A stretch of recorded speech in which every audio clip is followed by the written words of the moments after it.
Good evening, and Hi. welcome to the Nobody Asked Me Guy Show. Listen, guys, as always, we have things that we talk about on this show. We have a lot of a great variety of guests, and this evening we have with us none other than Miss Adrea Tejada. Now, Adrea is a global ambassador for human rights and peace, global goodwill ambassador in the USA. She's also administrative assistant to the chief of police. Now, listen, I know you're going to be in for a great conversation from Adria. We just want you guys to sit back and relax and ask any questions that you feel comfortable asking. Most of you have been here before. You know our format. You can grab one of these cameras and you can FaceTime Adria right now as she sits, or you can put your questions in the box and I'll be sure to note those questions and ask Adria those questions, and she can move from there on. And many of them, as you guys know, on this platform, she can see it. Now, on my other monitor, she can't see those, so I'll make sure that I keep, in case you guys have any questions, I'll keep looking so I can see if she has any questions. But listen, guys, you didn't come to hear me. Again, we're just happy to have you here on the Nobody Asked Me Guys show. I'm your host, Melvin Casey Lars, and we are ready to roll. Adria, good evening. How are you? Good evening. Thank you for having me. Well, listen, it is indeed our pleasure to have you. And as we talked earlier, I was sharing with you that if you will share a little bit more with our audience about who Adria is and what you do. So hi everyone. Thank you for tuning in. My name is Adrea Tejada. As Melvin so kindly introduced me, I am a Goodwill Ambassador for Human Rights and Peace.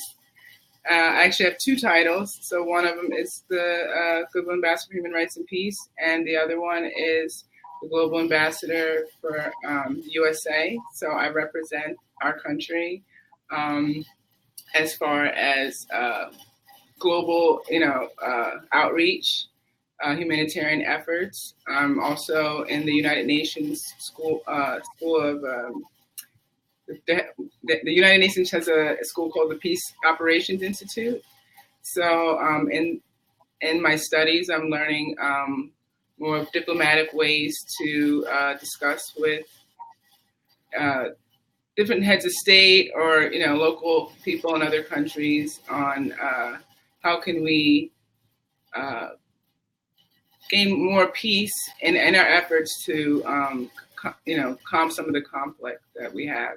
I'm also the administrative assistant to the chief of police for Rutgers University. I've been in this title for about 8 years now. Prior to that, I was still with the university. I helped pilot a pre-college program called the Rutgers Future Scholars.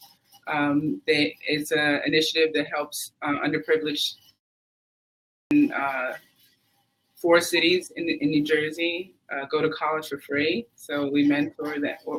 The program is still going, so they get mentored from 7th grade all the way to 12th grade. And if they get accepted to Rutgers, they can go for free. And this program has already had, I believe, 2 successful cohorts graduate college. So I think it's about a 90 something percent rate of graduation from 7th grade. So it's pretty high. Yeah, so I'm very proud. I'm very proud to have helped pilot that program. Other than Wow, that, I am a single mother of 4 that's boys. excellent. I'm from 4 years old to 17 years old. So my schedule is very busy. And so Okay, that's a little bit about what I do. okay. All right. Thank Well, listen, thank you so very much. And let me just share with you, I'm checking my other monitor. You're already getting thumbs up and hearts. So that must mean that along with your beauty, they love the things that you are sharing. Now, listen, let's just jump right into this and cut through the chase. And you and I have talked about some things as to how you like to share information. And I'm so happy that you're open and ready to rock and roll. And my first question be addressed, with all of the talk about hatred, racism, white privilege, that kind of thing. Where does this, where is there room So for a I'm, person being a you know, humanitarian? And if girl from so, Newark. where will So that fit I'm in? more grassroots. I feel that everyone can be is a humanitarian if they're intrinsically motivated. If they really just love people and want the betterment of our society. You don't have to go save a child in Africa or anything. You can go in your local community and even mentor a child. There's Big Brothers, Big Sisters. There's a lot of nonprofits that people can volunteer. I think Big Brothers Big Sisters is, and I'm not affiliated with them, but I'm just throwing it out there. I have worked with them in some of my volunteerism, but I think they only require 4 hours a month, and oh, nice, yeah. So it could be something like that, or Right. just I am a taking a former kid big in brother. your neighborhood under their wing, Yes, giving someone a yes, smile, talking to that person in the store, the person behind you. I take every opportunity just to connect with people. It doesn't have to be this big global effort. I received my title just from doing these small, um, acts of kindness. Just volunteering for different Earth Day events or 5K races. I did like 3 of them for the veterans, for Special Olympics. Just involved in your community. I think that's part of humanitarian, because what humanitarian is connecting with okay, people, connecting with humans. So if you take every effort to connect to people in your community, I think that everyone is a humanitarian. I yes, feel like we're all responsible to be humanitarians, actually.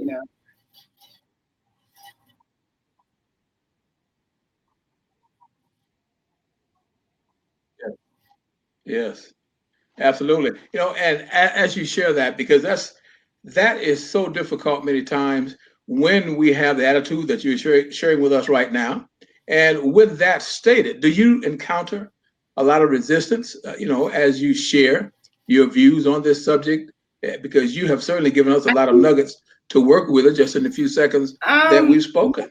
not so much. Do you encounter much Actually, resistance I in think doing it's a this work? relief to a lot of people, to speak to someone. Like I told you, I like to speak from the janitor or a homeless person to a CEO in the same manner. So, I told you to say Adrea, but most of the time I'm like, hi, I'm Dre, and just connecting with people on their level, and I actually have a person that was, you know, a little resistant, as I should say, to my views on LinkedIn, and I'm actually really good friends with them now, because I connected with them as a human. I understand we all come from different backgrounds. We all come from, different things that we were taught growing up.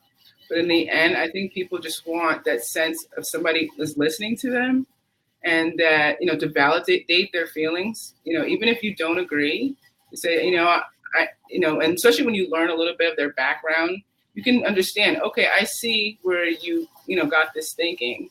And once you validate a person, they're willing to listen to your viewpoint, as well. And they might not totally get on board, but just making that connection of I understand you, I see you, and developing that relationship as time goes on. I think the relationship is more than like getting their agreement on your different views. Yes. Well, listen, Ms. Dre, if you will allow me the opportunity, and we have some of our other colleagues here that are our president listening with us, and I want to give them the opportunity in the person of Nazim and Tony. If you guys want to grab one of those cameras momentarily and ask Ms. Dre any questions, feel free to do that. If not, we're going to continue to move forward. But now, you know, you are sharing so many wonderful and beautiful nuggets because as humanitarians, we know that there will be a lot of people questioning our motives. Now, how often do you converse with individuals that refuse to accept that their views are in line with being someone that cares about I think others. that kind of goes back to what I was a little bit what I was saying before. I think depending on where I am. I mean, if I'm on LinkedIn, a lot of people see my title and they're drawn to it. So they're usually like-minded individuals who are seeking to share, positive advice and, contribute intrinsically to the world. If I'm on Twitter, it might you might get a couple people that are that have different viewpoints, but I've been pretty successful at, like I said, just when you connect to, well, why do you feel that way? And, someone will say, well, this is what I was taught or this is what I read. And we just go from there. And my motive is not always to change someone's viewpoint. It's just to let them know that, I hear you. And, if I have different information if you want, if you're interested, but I'm not trying to force my viewpoint on you. I just honestly like to just connect with people. I don't even care if they don't agree with me. So for me, getting different viewpoints is my goal because it helps me learn. I come at it as a learning experience when I hear different viewpoints because if I'm talking to someone from Middle America, I don't live there. I live in Jersey, so it's a different culture. It's a different landscape. Everything's so much differently. So if you have a certain viewpoint and it's shaped around your environment, I need to learn that because how am I going to connect with other people, in your area if I don't fully understand where you're coming from, and what your environment is. Yes. And as you share that, you mentioned earlier two words: validate them. And when you are sharing, when you are having a discussion, and you've already told us that you don't try to force your opinions on others and that kind of thing. Now, I know on Twitter and on LinkedIn, you're not encountering youth. But when you are encountering youth, do you find that adults or youth are more resistant to having empathy and or sympathy for others? It's a good question. I think I just base things on individual, because you can find a kid that doesn't want to hear anything or an adult that doesn't want to hear, your viewpoint. So, I don't like putting labels on people, as far as anything, religion, gender, anything. I talk to and connect to people on whoever they really are. So that's why I said, I really try to have conversations, honest conversations with people to understand, who they are. And then once I understand that, then I could say, okay, well, I might not say this to them. I will, I'll say that, but, some people would say adults because, we've had more years on this earth and we might have viewpoints we grew up with or, different trauma that's happened to us. Maybe that's made us see life in a certain viewpoint.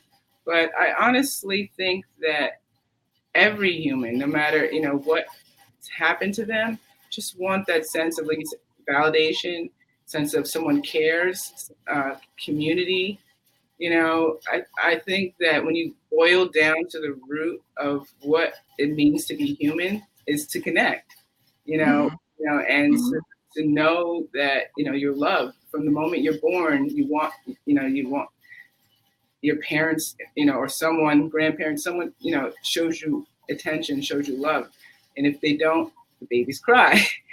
So we're always crying out from the moment we're born for attention and love. And I think we still do that as an adult. We just want somebody to see us, to hear us, to know that what we're doing on this earth means something. Right. Wow. Listen, that is such a powerful statement because, I know again, and please allow me to allude to this again when you and I talked pre-show, and we talked about, and I was asking you about strategies. You said, well, I don't really necessarily give strategies, etc. And so I definitely want to segue off of what you're sharing, because you explained explicitly about validation and wanting to be accepted and want people to care, and to say, hey, here I am. I do matter, and regardless to what you may think, I do have something to offer, etc. So as we move to another segment of our society with our thinking, what would you suggest, just as a person that no one, the short time we've known you, no one can question your validity. No one can question the love that you have for people. No one can question your authenticity.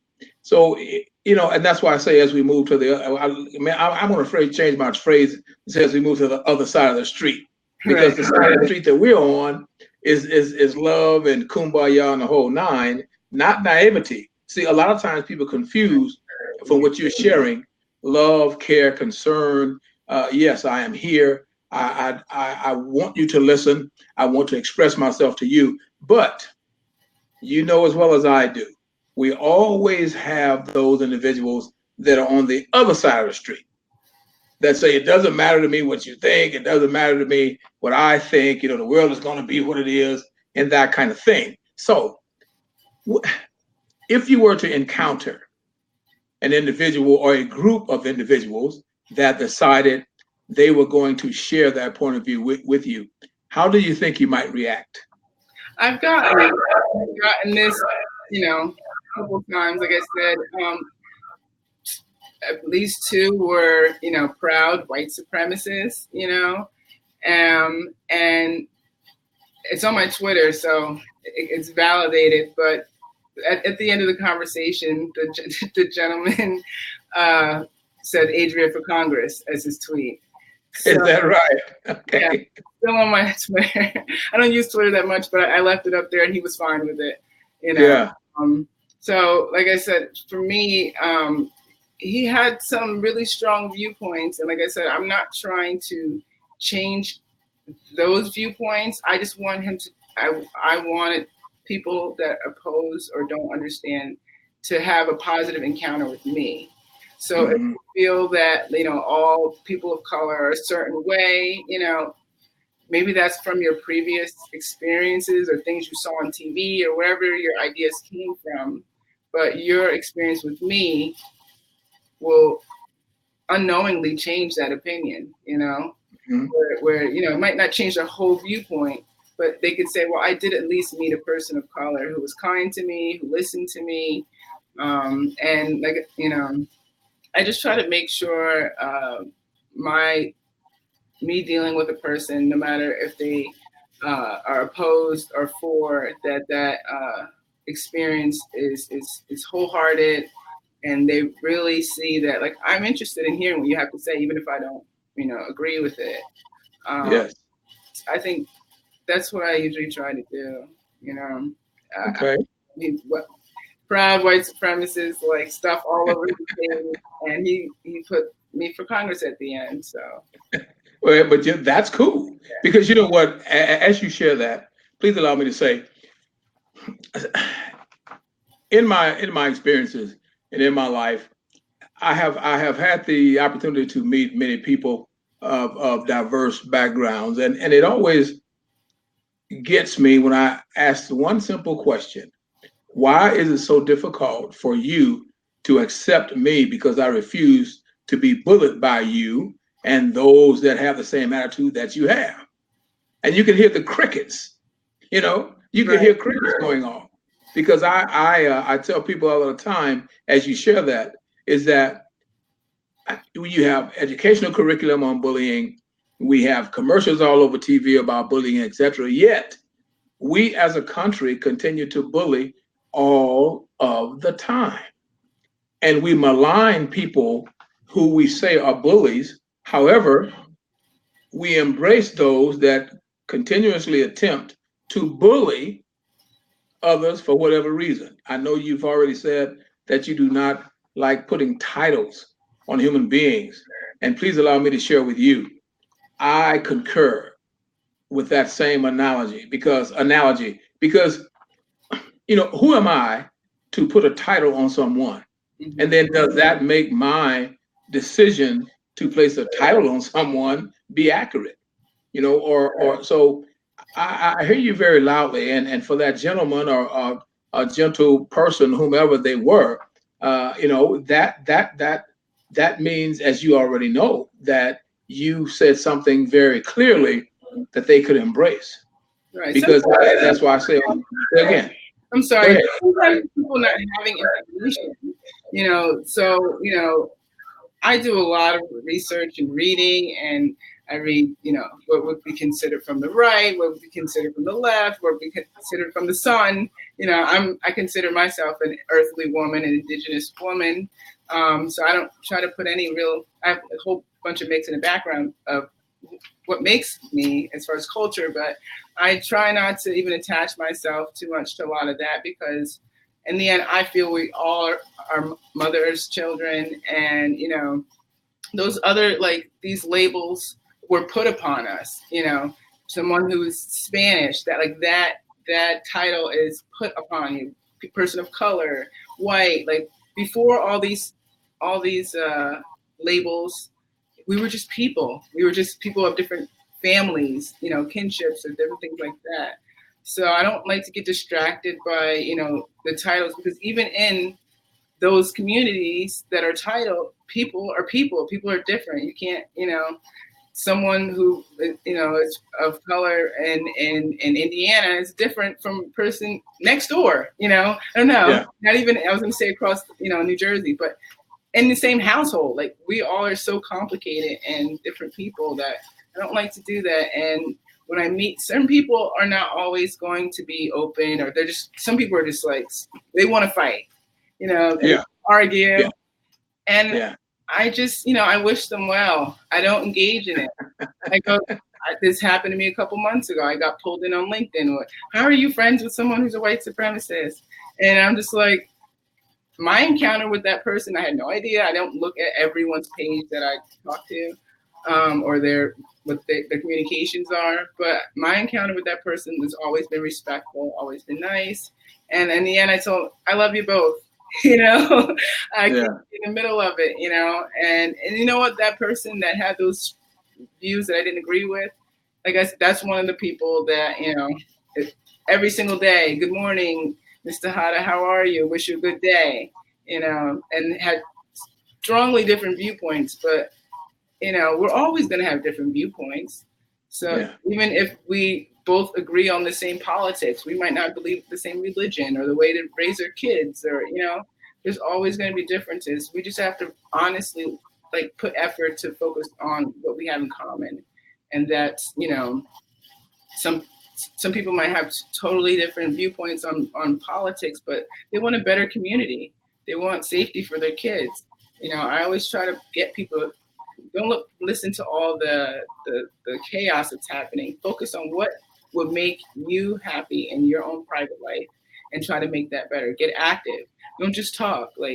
Get active. I didn't like going to the beach and it was dirty. So I joined Surf Riders and I go and I clean up the beach.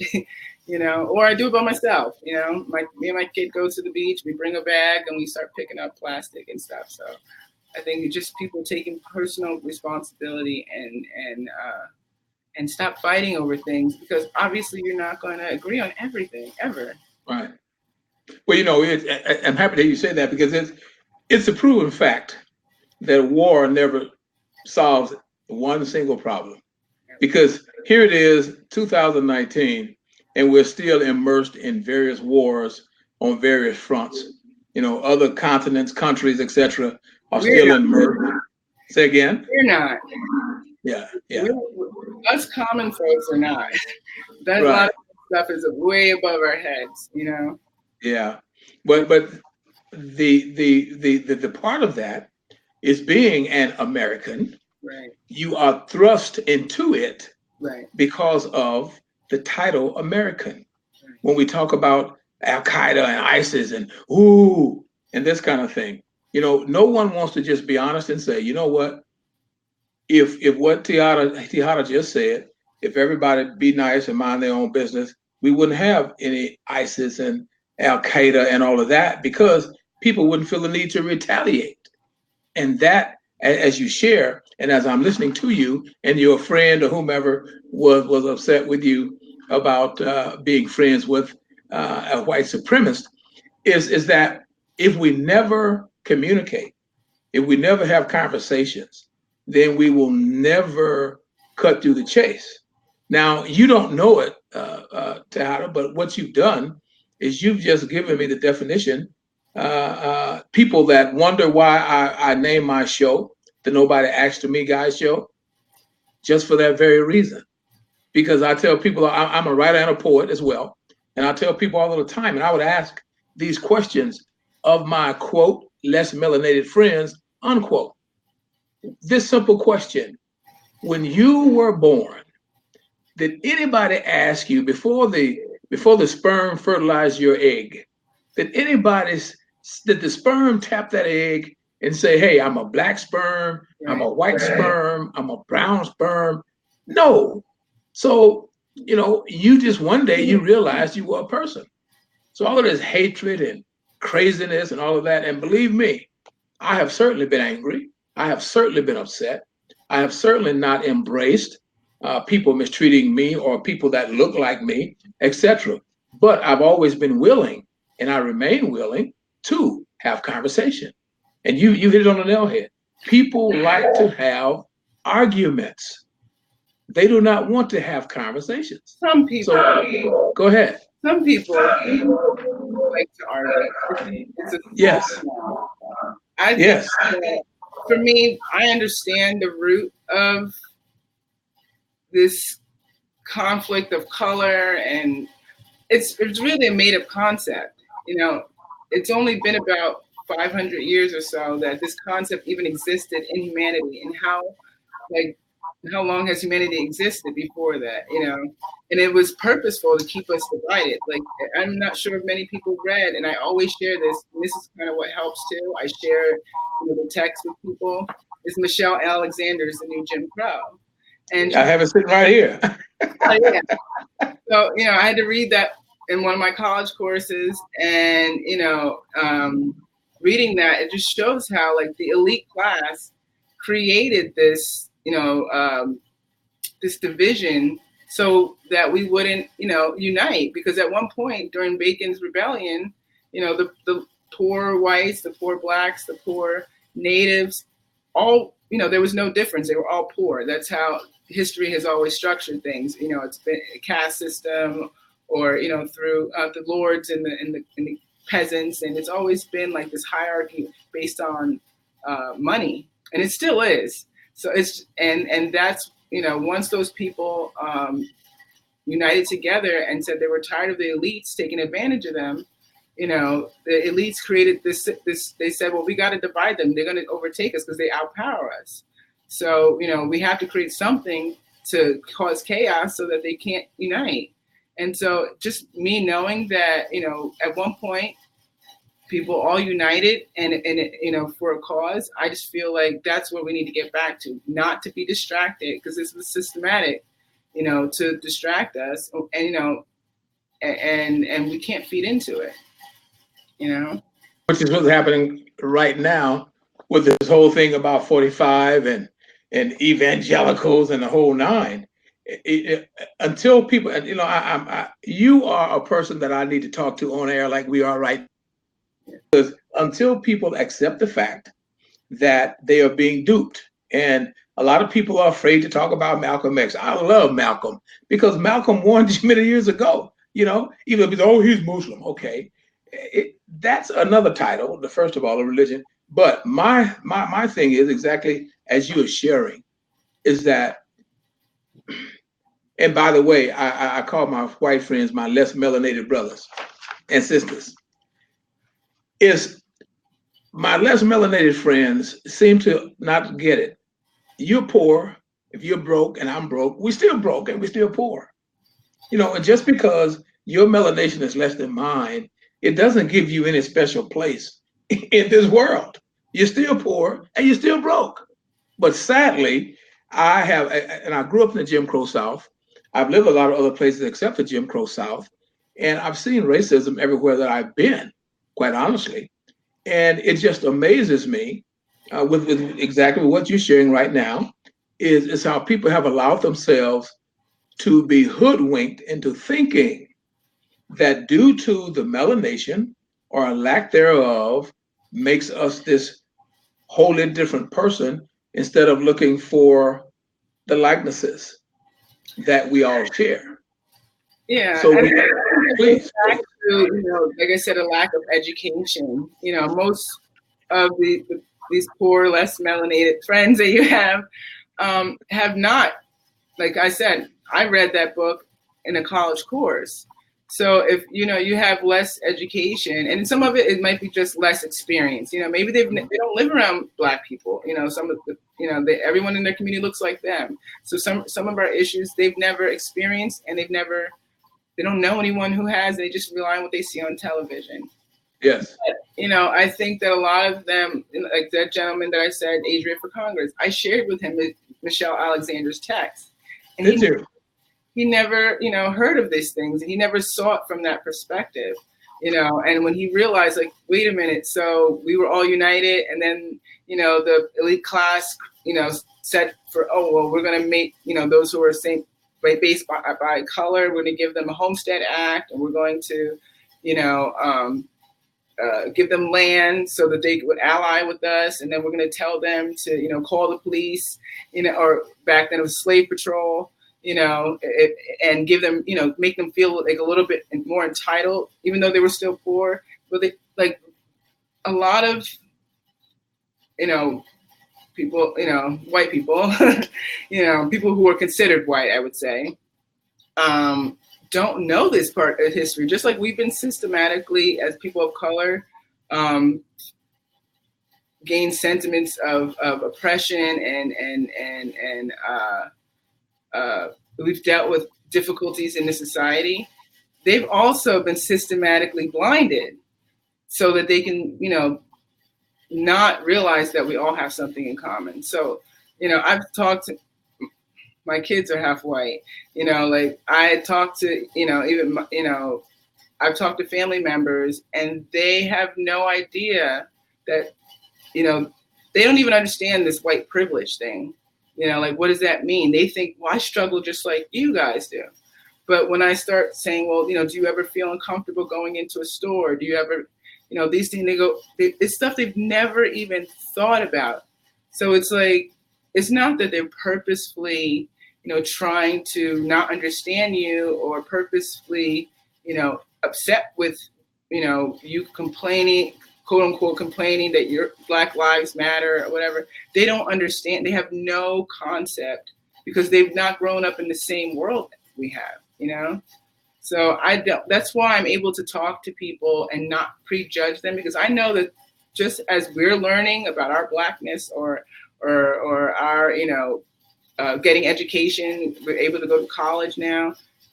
They haven't had that same education on their whiteness. They don't even understand. Like, I've had people that are like, I don't understand how I have white privilege. Majority of people on food stamps, and this is something they don't know, a lot of people are white, especially from Middle America or the South. These Right. are things that are like mind-blowing to when I show statistics. So it's not like, even when I talk to people on Twitter or wherever, I always try to give a source, a credible source, of where I'm coming from with my, with my topics. And once they realize it, they go, oh, wow. I just had a man the other day. I posted about the Thanksgiving, no Thanksgiving, Indigenous, mass murder day, and, one of the gentlemen was white, and he said, well, why can't we just get over this and, leave the past in the past? And I let him know it's not the past. Indigenous women are still being murdered and missing at an alarming rate to today. And he didn't know it. And I posted, Savannah, I said, please support Savannah's Act, and I told him, I said, respectfully, sir, like, it's how you approach it. Respectfully, sir, I understand your viewpoint, but this is still occurring today. And here's a couple links, And he thanked me so much. He was like, wow, even when you think you know things, you didn't, I had no idea that this was happening. And I definitely want to support Savannah's Act, because he had no idea that Indigenous people are still here on this earth. Like, we talk about it like it's a past fairy tale, like Indigenous people are just gone. They're still here. They're not on reservations, and they're getting murdered. Black and Native women are being murdered every day to this day. And I think Canada just had an inquiry and actually announced that it is genocide, that it's not just murder, that they call it genocide. So Yes. just getting that information, people are like, oh, wow, I didn't know. So I don't think that it's, like I said, black or white. It's just lack of understanding each other and education, And we have Google. A lot of people use Google, but a lot of people don't know where to even look. Yeah. I'm here because I help you. Okay. Ask me questions and I'll send you links, because I'm always researching. Well, you know what? That's a great thing, because now I am one of the things that I do is label as being a multicultural trainer of trainers.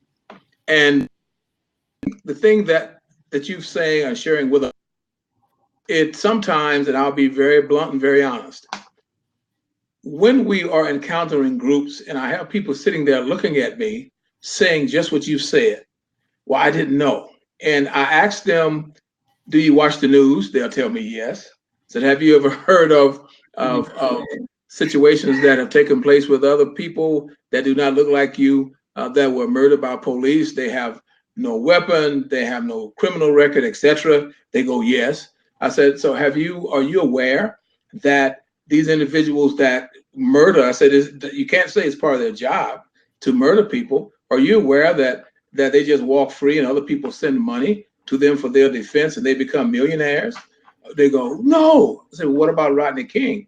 Those officers that beat Rodney King many years ago were millionaires by the time they were released, because they had all these people supporting them. When they have video footage showing them brutally beating this man and mistreating him, you have people that look, and 99.9% of our audience is always less melanated. I said, they look just like you, but yet you tell me that you weren't aware of this. And I asked them to please explain to me how an intellectual, intelligent person can see news on television. You can read newspapers.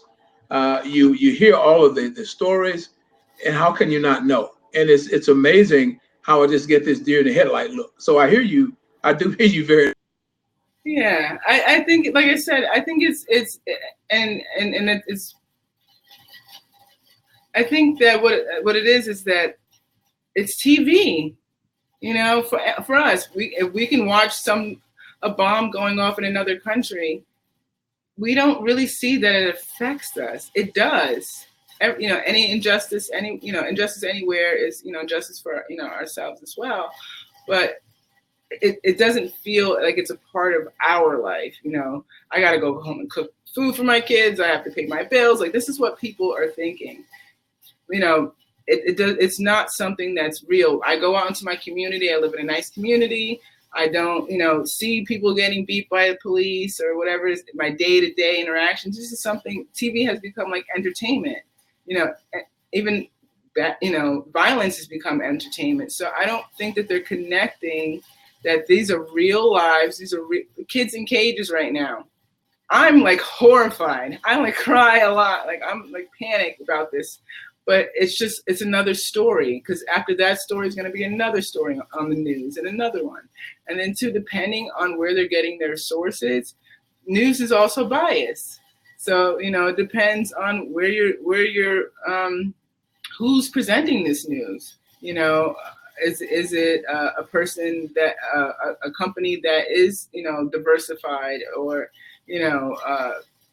is coming at, these atrocities or these, negative things in a caring way? Or is it just like, here's another, black male, that's done that, it's a way things are framed, so like, I really think it's just that if people don't feel they connect with what they're seeing, especially if it doesn't affect them in their day-to-day lives, A lot of people know that these things happen, but like I said, it does not affect a person that's not melanated, like right then and there.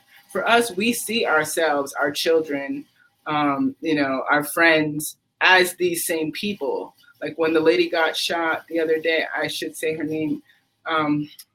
It escapes me right. Jamil, I can't remember her name, but she got shot.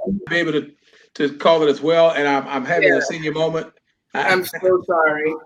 But she, she was in her room, and I had Yes. people writing me saying, I saw this as myself, Yes. but a person that is living in the suburbs and is not melanated skin, or is not a woman, like that gets complicated too. Not a mother, not an aunt, she was an aunt.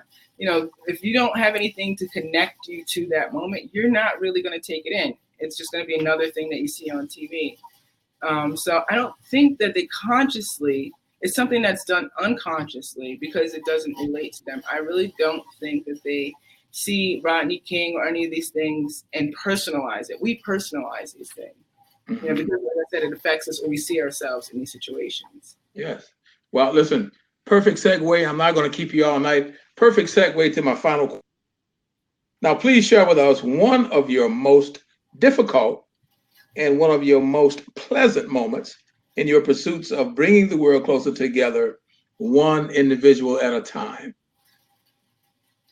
One of the most difficult conversations you've had in sharing, because you just done an excellent job. You actually answered it just now, really. But if you can, if maybe pick one incident, you don't have to call names or anything like that. If you can pick maybe one incident that really brought you closer to getting the world where you want, that was a pleasant one, and maybe one that was really one that caused you consternation after the conversation, let's say. I think my proudest one would be so I put together, or I have a group of people, but we put together every year a clothing drive for homeless women. And it's funny because actually the shelter that I help is from a movie. There's a movie called Gimme Shelter. And Okay. that movie really touched me. It was filmed here in the city of Newark. The story is from, the shelter here in the city of Newark. And it really connected with that movie. And then somehow it just got so fortunate to like things connected where I got to know the director of this program. So every year, I put together this clothing drive for them. And I went in I went in not this past year, the year before. And there's always a new group of women. There's a couple that have been there from before, so they know me. But I saw a lot of younger women. And, like I said, I always, before I even get up and give a whole speech about what I do or, what I'm doing for them, I always try to talk to the individual women, like before, the event starts. And, I got to know that a lot of these women are just, their rent got too high. It's not that stereotypical story of drug addict or whatever it is, the rent got too high, they got sick, their social security ran out, all there's different issues. But in this particular time, I saw a lot of young women, and I think 2 had babies. And I don't know, it just, hearing their stories beforehand, I said, I'm not going to do this, professional speech. So I had my heels on and everything, and I took my heels off, and I said, listen, I'm going to get real with you guys. And I've never shared my story, my personal, like my real life story, my professional story, I always share. But I had to let them know, I understand where you're at, because I've been homeless before. Like and they were, and I'm like, yeah, I was homeless, pregnant, was 7-month-old, left in the desert. I stayed at missions. I had nothing. After my divorce, I had nothing, and, I told them I'd stay in motels and stay on people's couches with 2 babies and how I worked my way up, to get like welfare, and the lady wouldn't give it to me, and I like got down on my knees crying. I grabbed this lady, like, listen to me. You'll never see me here again if you give me an opportunity, because she was like, no, we can't help you. You have to stay in a shelter. And just it's such a long story, so I won't share all of it. But basically, I let them know that, I see them. I've been 20 something years old, married at a young age, homeless myself, with children. And you too can, you can get out of this. You just have to want it. You're going to get people saying no to you, or you got to go down the welfare 55 times, but if always talk to people, always connect with, because that's how I learned. I didn't know about welfare. I didn't know anything about it. I mean, I heard of it, but I didn't know the process. And I was talking to a lady on the bus crying. I was just like, I talked to random people. So she was talking to me, and I'm just like, do you know somebody can help me? And she's like, well, they have something called temporary rent assistance, and you just have to go down to Rector Street and do this and that. And I would have never found that if I didn't open my mouth. And I didn't initially go into that, but she was so nice. I was like, let me find out, what does she know? And, just sharing that struggle with them and telling them they don't give up hope, and just always, keep fighting. Like, I had the nuns that were there were crying. They were crying, and the ladies crying. One lady emailed me the next day, said she was going to commit suicide, and they gave her hope. Like, that's a true story. I have her phone number. She gave me her number, and she calls me sometimes. But, I just felt like that was that. I've never shared I gave them my full story from like birth. I grew up with a drug addicted mom, so I've been through a lot of stuff, and I said, this is the platform to share it with. And it's maybe not everywhere. I'm not going to go to Verizon and share it with everybody, but, these people, and maybe I would actually, because I'm not very professional, but, yeah. And I am professional in my own way, I guess I should say. But, and that's one thing I have to work on, not putting myself down, lifting everybody else up. But I try to play it, not be too like egotistical or whatever, but I do believe in myself, because I've gotten out of a lot of stuff and I don't know how I did. But, that probably is my proudest moment, just being vulnerable in front of people and letting them know, like, listen, what you see is after a lot of heartache and pain, and, if I can do it, and I have 4 kids, like I had women saying, I want to go back to school. I'm in 2 schools with 4 kids, no husband, I'm divorced, and I have no help from like I said, my mom's in a drug addict. She's a heroin addict, and she's in rehab right now, so I'm rooting for her. But, I don't have family support. I don't have anything, and I just keep going. And like I said, I think so that, that really, I was happy that I shared that story at that moment with those women. And I go back every year now, and the ladies that are still there, they're just always like hugging me, like, they're still there because of some of the things that I shared with them, that they didn't give up. They're still trying to get their lives together. And, I bring them clothes, and I eat lunch with them sometimes. I kick my heels off and eat lunch with them, so that is my proudest moment. And to go to a difficult moment, that would be having that race conversation with my son's father. He is Irish, and we grew up together. So, we were in middle school together, and it was never a conversation. We're kids. Kids don't, most kids, maybe more today, people are thinking more race conscious because of, the environment or things that are being said on it's more overt now. Before, there were still racial issues, but it wasn't so overt. Yes. But we had that conversation, and like I said, I've known him since 6th grade, and I had to have that conversation with him. And it was, because he was getting like frustrated. He was saying, well, why do we have to talk about race? I'm with you. I love you. Like, why do I have to hear about race all the time? And, I had to, and this is more than one conversation, but one, there was at one point where I really just had to, and I was sharing like articles with him, and, that doesn't work. But to let him see like how our son can be, he will go through these different, even though he's of a lighter skin, he still has me as his mother. So, Right. And he's going, and I teach my kids, to be woke or aware of not just race, but just, I teach them, like I said, as far as me being a human and being kind. And if people don't want to listen to you, don't worry about those people, just focus on building yourself as a good person. So Right. it was a tough one. And sometimes you got to leave those conversations alone, for a while, and then come back to them. You can't overwhelm someone who's never even thought about,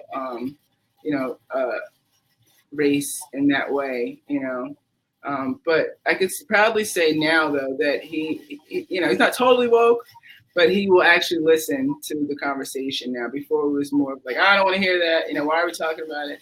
Now he's more like, oh, really? Oh, wow. Okay.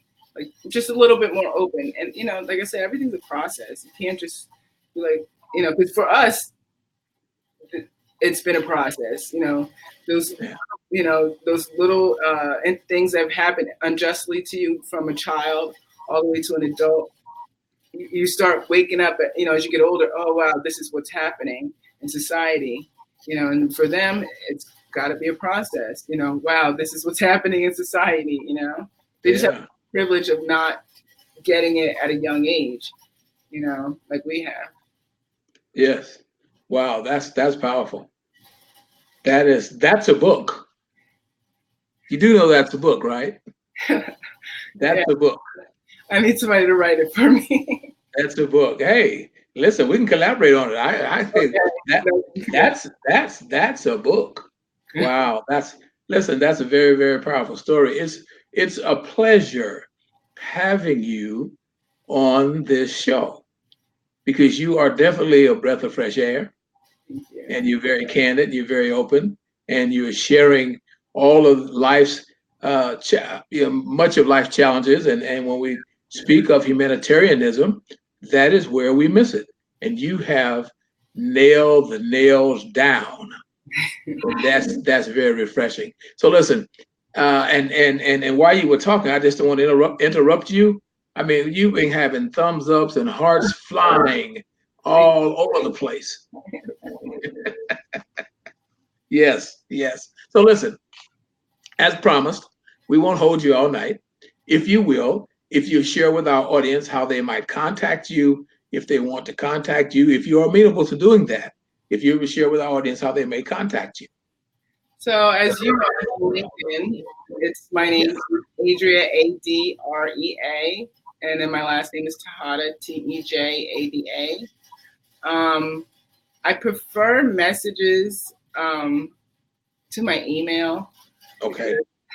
I literally receive like hundreds of messages on LinkedIn every day. I have like 13,000 something followers. So wow. It started out with 200, and no one wanted to even add me. They're like, you don't have a fancy enough title. And I was just like, fine, but, even with LinkedIn, it's funny because when I first joined it, I put humanitarian as my title because I was putting who I felt I was. And then I took it off, like there's like a little like bio part. Then I put it there and I took it off because it's like, I'm not Angelina Jolie. I'm not, And then it's funny how like when you put things out there in the universe, it unconsciously came to me. So what I was doing was I said, in order to be successful, I have to follow people who are successful. So I just started like requesting all these successful people, CEOs and all these, life coaches and whatever. And, and always sharing positive messages because that's what I share positive messages, honestly, to keep myself sane. I'm like, okay. Really, this really is deep. I'm going to share with other people because it helped me. So when I share stuff, it's because I was like, whoa, or it made me smile that day when I wanted to cry, So just sharing those things. And then one of the people that followed me, I didn't even know, was just like, I want to nominate you for this title, you know, and I was just like, me? Like, but I mean, I you know, but yeah, so I like putting out this positive energy and just going towards what you want. But yeah, so on LinkedIn, if you're looking for a community, you know, of positive people of all different walks of life globally, you can follow me there. You can email me at ambassador.tejada@gmail.com if you want to just send me, like, you know, whatever. People talk to me about their dogs or whatever, and I'm totally into it. You know, I'm like, really, what's your dog's name? And it has cancer, and you know, or you know, I've had a rough day, or you know, I take all kind of messages as long as they're appropriate. But and then I'm also on Instagram. I don't really converse much with people on Instagram. I just kind of like post random. I'm not a big Instagram person. It's something that one of my followers kept asking me, get an Instagram, because that's what they're on more. So I just made one. But my main platform, if you want to reach me, is LinkedIn. And again, that's ADREATEJA. Okay. Okay, guys, you heard it from Adrea. Well, listen, guys, as you guys know, this is the Nobody Asked Me guy. You can contact me more easily at www.dyingonmyfeet.com. That's www.dyingonmyfeet.com. Now, once you get there, guys, you can find all of my social media. It's there for you. LinkedIn, Facebook, Instagram, I mean, all of that stuff. Not that you want to talk to me, but just in case you did, you can find me there. Also, guys, let me encourage you again to go to my YouTube site and make sure you become a subscriber, because we have lots of interesting guests and we talk about a variety of things that interest us all as human beings, if I might say so myself. And lastly, let me encourage you, when you go to that website, be sure to pick up the book, Mothers and Their Men, an introspective look at mothers rearing their sons. Let me tell you, there's nothing on the market like it. It is revolutionizing reading when it comes to mothers and sons.